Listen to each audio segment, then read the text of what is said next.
In the depths of the river, the Rhine maidens are watching over their gold.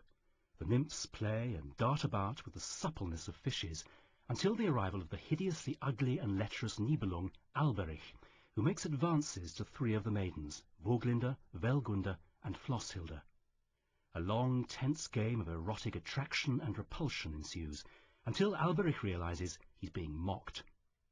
Just as Alberich is left speechless with fury, a beam of light from the surface illuminates the central rock, revealing the Rheingold. Alberich listens in wonder as the Rhine maidens, with childlike vanity, reveal that whoever can fashion the gold into a ring will inherit the world, provided they renounce love. The injured Alberich readily forswears love, seizes the gold, and disappears into the depths. The second scene takes place on the mountain top at daybreak, as Wotan awakens and gazes in awe at the great castle built for the gods by the giants. His wife Fricka, who supported Wotan in the building of the fortress, indignantly reminds him that without her agreement he's rashly promised, as payment to the giants, to give them her sister Freya. Freya tends the garden where the golden apples, which give the gods their eternal youth, are grown. Wotan confides in Loge, the wily demigod who has power over fire, in a bid to find a solution to the problem. Freya arrives, closely pursued by Fasolt and Fafnir, the monstrous club-bearing giants. When Wotan refuses to give Freya to them, Fasolt points out that Wotan's power depends on his honouring the agreement. The long, irate discussion is further complicated by the arrival of Freya's brothers, Fro, the god of joy, and Donna, the god of thunder. They try to attack the giants, but Wotan manages to restrain them. At length, Loge returns and tells how he's scoured the earth in search of a payment to offer in lieu of Freya and her womanly charms, but has only found the Rhine maidens, who are grief-stricken over the theft of their gold by the wicked Alberich. But when Loge reveals to the assembled company the power of the ring forged by the Nibelung, all are seized by an intense desire to possess the gold.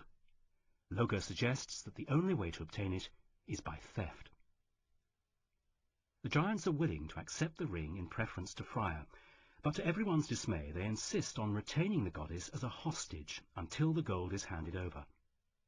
As Freya is carried away, Loge makes sarcastic remarks.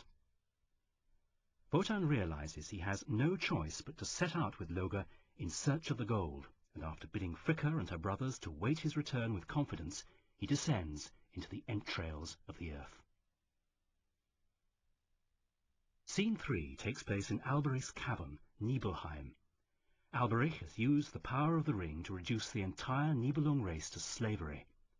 He's being cruel to his brother Mime, a skillful smithy, because Mime has been trying to conceal the magic helmet, made to Alberich's design, which enables the wearer to become invisible or to assume any shape he wishes.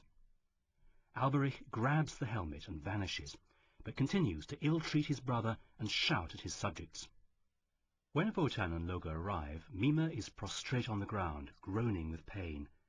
Though wary of the gods, he cannot resist telling them how Alberich has turned the once happy Nibelungs into slaves who toil night and day to pile up more gold for him, and how he himself has been punished for trying to conceal the magic helmet. Alberich arrives at the head of a band of gnomes who are piling up the gold and silver they've extracted from the depths of the earth. Wotan and Loge manage to overcome the Nibelungs' initial mistrust, and Alberich childishly begins showing off his riches. Skillfully led on by Loge, he demonstrates the helmet he's invented, which allows him to vanish from view or to turn himself into something else. He changes himself first into a terrifying serpent, and then into a repulsive little toad. Loge and Wotan seize the opportunity to capture him and drag him away, foaming with rage, to the upper world. Scene 4 brings us back to the upper world, where Wotan and Loge appear, leading their captive Alberich, who's tied up. They begin to haggle over the ransom the gullible Nibelung is to pay to recover his freedom, with each party trying to outwit the other. When Loge unties his right hand, Alberich orders his subjects to bring up all the gold from Nibelheim. Loge places the helmet on top of the gold as part of the booty, but just as he's about to untie the prisoner, Wotan demands the ring on the gnome's finger. The gnome struggles resolutely to retain the ring which he loves above life itself. When persuasion fails, Wotan wrenches the ring from Alberich's finger. As Alberich utters a blood-curdling cry, Wotan declares that possession of the ring now makes him master of the world. Alberich, now free, pronounces the ominous curse that will mark the entire ring cycle. Whoever rules the ring will also be ruled by it. The giants return with Freya amid the rejoicings of her brothers Donna and Fro and her sister Fricka. However, the giants, with Fasolt as their spokesman, demand the fulfilment of the agreement. In payment for the castle, they require the amount of gold needed to cover Freya's entire body and hide her from their gaze. When they've used up all the gold, Fafnir claims he can still see Freya's hair, so the helmet has to be placed over it.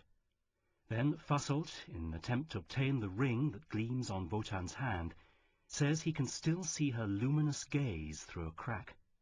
Loge tries to avoid the issue, but the giants insist. Wotan angrily refuses to hand over the ring, but they threaten to carry Freya away again unless he relents. Erda, the noble-looking goddess of the earth and mother of his daughters, the 3 Norns and the 9 Valkyries, rises from the depths. Erda urges him to surrender the ring in order to avoid its terrible curse, and warns of the twilight of the gods. Wotan wants to know more of the meaning of Erda's mysterious words, but she returns to the depths of the earth. Wotan hesitates, but then reaches a sudden decision. Brandishing his spear, he tosses the ring to the giants, and Freya is released amid general rejoicing. Immediately, before the gods' horrified gaze, the ring begins to exert its evil power. Fafnir wants to keep the greater part of the gold, and when Fasolt stands in his way, the 2 brothers quarrel. Fasolt manages to grab the ring, but Fafnir, the stronger, brutally strikes him down dead and carries off the ring and the gold. To alleviate Wotan's distress over the meaning of Erda's premonitions, Fricka turns his attention to the castle, which has now been paid for. Donna sings from high above to fan the winds around him and beats the rocks with his hammer as he unleashes a violent storm. After the final thunderclap, a brilliant rainbow appears and forms a bridge from the mountain to the castle, which is lit up by the rays of the setting sun. The gods gaze in admiration at the sight. Fro shows the way to the fortress, and for the first time Wotan refers to it by the name of Valhalla. The gods walk up the rainbow path towards it. Only Loge, who's more intelligent and astute than the other members of his race, hesitates to join the confident, happy group, which is unaware that it's walking towards its own downfall.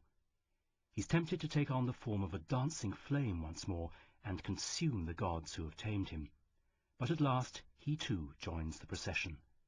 As the gods enter Valhalla, the Rhine maidens lament from the depths of the river that their demands that their stolen gold be returned have gone unheeded.